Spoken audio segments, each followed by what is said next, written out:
Hi, I'm Amy from the LangChain product team, and today I'm going to show you how to trace Claude Code applications in LangSmith.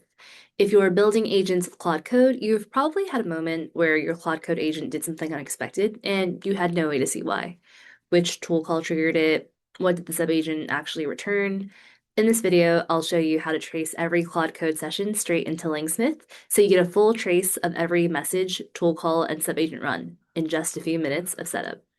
Three things you'll need before we start. Make sure you have the Claude Code CLI installed, Node.js installed, and a LangSmith API key. You can grab that from your LangSmith settings if you don't have one.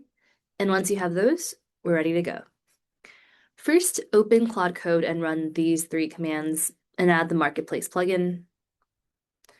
Then install the tracing plugin with this command and reload plugin so that it picks it back up. And that's it for installation. If you're upgrading later, it's just / plugin marketplace update LangSmith Claude Code, followed by / reload plugins again. Now we tell the plugin where to send traces.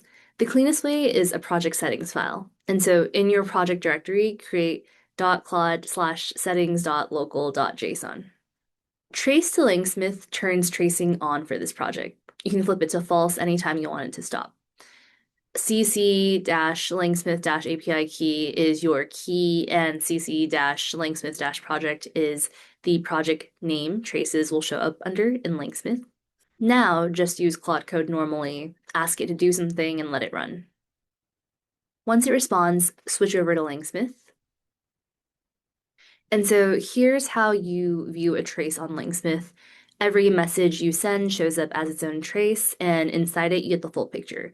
The user message, every tool call Claude makes, token usage, and any subagent runs, plus the final response.